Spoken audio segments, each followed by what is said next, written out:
அனைவருக்கும் வணக்கம். இன்னைக்கு நம்ம பார்க்க போகிறது முக்கோணம் மற்றும் முக்கோணத்துடைய பண்புகள். ஒரு முக்கோணம் அப்படின்னா என்ன அப்படின்னா, 3 பக்கங்களை கொண்ட மூடி அமைப்பிற்கு முக்கோணம் அப்படின்னு பேர்.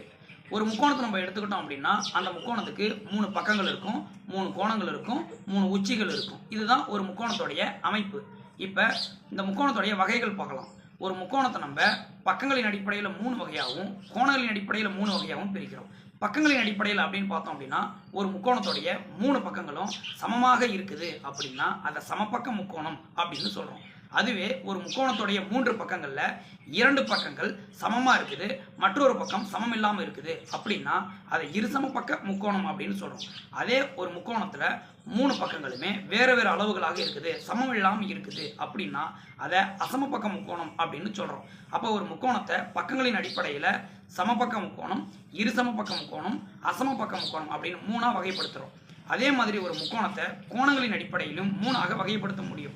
ஒரு முக்கோணத்துடைய 3 கோணங்களும் குறுங்கோணமாக இருக்குது, அதாவது 90 டிகிரிக்கு குறைவாக இருக்குது அப்படின்னா அந்த முக்கோணத்தை குறுங்கோண முக்கோணம்னு சொல்கிறோம். ஒரு குறுங்கோண முக்கோணத்தை நம்ம எடுத்துக்கிறோம் அப்படின்னா கட்டாயம் அந்த முக்கோணத்துடைய 3 கோணங்களுமே குறுங்கோணமாக இருந்திருக்க வேண்டும். இது முதல் வகை. இரண்டாவது வகையாக செங்கோண முக்கோணத்தை பார்க்குறோம். ஒரு செங்கோண முக்கோணம் அப்படின்னா 3 கோணங்களில், ஒரு முக்கோணத்துடைய 3 கோணங்களில் ஒரே ஒரு கோணம் 90 டிகிரியை பெற்று இருக்க வேண்டும், மீதி 2 கோணம் 90 டிகிரிக்கு குறைவாக இருந்திருக்கலாம். சரிங்களா? அப்போ ஒரு செங்கோண முக்கோணம் அப்படின்னா 3 கோணங்களில் ஒரு கோணம் செங்கோணமாக இருந்திருக்க வேண்டும். அடுத்து நம்ம பார்க்கறது விரிகோண முக்கோணம். ஒரு விரிகோண முக்கோணம் அப்படின்னா 3 கோணங்களில் ஒரே ஒரு கோணம் விரிகோணமாக இருந்திருக்க வேண்டும், மீதி இருக்க கோணங்கள் குறுங்கோணமாக இருக்கும். அப்போ ஒரு முக்கோணத்தை பக்கங்களின் அடிப்படையில் 3ஆகவும் கோணங்களின் அடிப்படையில் 3ஆகவும் மொத்தம் 6 வகையாக நம்ம பிரிக்கிறோம். இது மட்டும் இல்லாமல் ஒரு முக்கோணத்துக்கு இருக்கக்கூடிய சில பண்புகளை நம்ம அடுத்து பார்க்க போகிறோம். இப்போ நம்ம ஏ, பி, அதுக்கப்புறம் சி இந்த 3 புள்ளிகளை இணைச்சி நான் ஒரு முக்கோண அமைப்பை உருவாக்கியிருக்கோம். இப்போ இந்த முக்கோணங்கள் எந்த வகை முக்கோணங்களாக இருக்குது, அதாவது சமபக்க முக்கோணமா இல்லை இரு சமபக்க முக்கோணமா இல்லை அசமபக்க முக்கோணமான்னு பார்க்கலாம். அப்படின்னா எந்தெந்த பக்கங்கள் சமமாக இருக்குதுன்னு செக் பண்ணலாம். இப்போ நான் ஏசி அப்படிங்கிற பக்கம் இந்த பிசிங்கிற பக்கத்து கூட சமமாக இருக்குதான்னு பார்க்குறோம். ஆமாம், சமமாக இருக்குது. அப்போ ஏசிங்கிற பக்கமும் பிசிங்கிற பக்கமும் சமம். இப்போ 2 பக்கங்கள் சமமாக இருக்குது. 3வது பக்கத்தையும் செக் பண்ணி பார்த்துடலாம். இப்போ இந்த பிசி அப்படிங்கிற பக்கத்தை எடுத்துகிட்டு போய் ஏபி கூட வச்சு பார்க்குறேன், இதுவும் சமமாக இருக்குது. அப்போ இந்த முக்கோணம், அதாவது ஏபிசி அப்படிங்கிற இந்த முக்கோணம் ஒரு சமபக்க முக்கோணமாக இருக்குது. இந்த சமபக்க முக்கோணத்தை நம்ம உருவாக்கினதுக்கு அப்புறமேலே இதில் என்னென்ன பண்புகள்லாம் வருதுன்னு பாருங்கள். ஒரு சமபக்க முக்கோணத்துடைய 3 கோணங்களையும் நம்ம இப்போ அளந்து பார்க்கலாம். இப்போ முதலாக நான் பியோட கோணத்தை அளந்து பார்க்குறேன். எவ்வளோ இருக்குது அப்படின்னா 60 டிகிரி வருது. இப்போ அடுத்தது நம்ம சிங்கிற புள்ளியோடைய கோணத்தை அளந்து பார்க்குறோம்.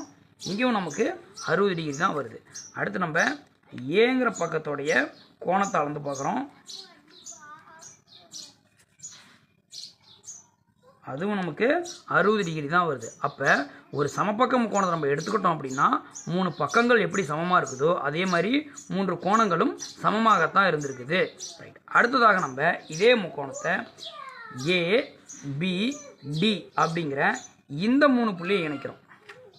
இந்த 3 புள்ளியை இணைச்சி ஒரு முக்கோண அமைப்பை நம்ம உருவாக்குறோம். இப்போ இது எந்த வகை முக்கோணத்தில் வருதுன்னு பார்க்கணும் அப்படின்னா எந்தெந்த பக்கங்கள் சமமாக இருக்குதுன்னு பார்க்குறோம். இப்போ நான் ஏடி அப்படிங்கிற இந்த அளவை கொண்டு போய் பிடி கூட வச்சு பார்க்குறேன், சமமாக பொருந்துது. அப்போ 2 பக்கங்கள் சமமாக இருக்குது. ஒருவேளை 3வது பக்கமும் சமமாகதான்னு பார்க்கலாம். பிடி அப்படிங்கிற பக்கத்தை கொண்டு போய் இந்த ஏபி கூட வச்சோம் அப்படின்னா சமமாக இல்லை, இன்னும் இங்கே இவ்வளோ தூரம் நமக்கு இடம் இருக்குது. அப்போ இந்த முக்கோணத்தில், அதாவது ஏபிடி அப்படிங்கிற இந்த முக்கோணத்தில் 2 பக்கங்கள் நமக்கு சமமாக இருக்குது. 2 பக்கங்கள் சமமாக இருந்துச்சு அப்படின்னா அது ஒரு இருசமபக்க முக்கோணம். சரி, ஒரு இருசமபக்க முக்கோணத்தில் இருக்கக்கூடிய கோண அளவுகளை அளந்து பார்க்கலாம், எப்படி இருக்குதுன்னு பார்க்கலாம். ஃபஸ்ட்டு நான் ஏவோட கோணத்தை அளந்து பார்க்குறேன் அப்படின்னா எனக்கு 30 டிகிரி வருது. பிங்கிற கோணத்தை அளந்து பார்க்கலாம். பிங்கிற புள்ளியில் இருக்கிற கோணத்தை அளந்து பார்த்தாலும் 30 டிகிரி வருது. இதுவே நம்ம இந்த டிங்கிற புள்ளியில் இருக்கக்கூடிய கோணத்தை அளந்து பார்த்தா நமக்கு 120 டிகிரி வருது. அப்போ 2 கோணங்கள் சமமாக இருக்குது. இருசமபக்க முக்கோணத்தை நம்ம எடுத்துக்கிட்டோம் அப்படின்னா 2 பக்கங்கள் சமமாகவும் 3வது பக்கம் சமம் இல்லாமலும் கிடைச்சிருக்குது. அந்த 2 பக்கங்கள் சமமாக கிடைச்சது எந்த பக்கம் அப்படின்னு பார்த்தோம் அப்படின்னா எந்த பக்கங்கள் சமமாக இருக்குதோ அந்த பக்கங்களுக்கு எதிரே உள்ள அந்த ரெண்டு கோணங்களும் தான் நமக்கு சமமாக இருக்குது. பாருங்கள், ஒரு இருசம பக்க முக்கோணத்தில் இந்த பக்கம் பிடி அப்படிங்கிற பக்கமும் ஏடிங்கிற பக்கமும் சமம்.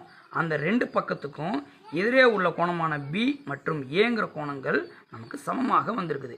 அடுத்ததாக ஏடிஇ இந்த 3 புள்ளி இணைச்சி நான் ஒரு முக்கோண அமைப்பை உருவாக்குறேன். இப்போ இது என்ன வகையான முக்கோணமாக இருக்குதுன்னு பார்ப்போம். இப்போ நான் ஏஇ அப்படிங்கிற இந்த புள்ளியை ஏஇங்கிற இந்த புள்ளியை கொண்டு போய் டி கூட வச்சு பார்க்குறேன். பாருங்கள், கரெக்டாக பொருந்தலை. இன்னும் சிறிய அளவுகள் எனக்கு தேவைப்படுது. அப்போ ஏஇங்கிற பக்கமும் ஈடிங்கிற பக்கமும் சமமாக இல்லை. சரி, இப்போ நான் ஈடிங்கிற பக்கத்தை எடுத்துக்குவோம். இந்த ஈடிங்கிற பக்கம் ஏ கூட வச்சு பார்த்தா அப்பவும் சமமாக இல்லை.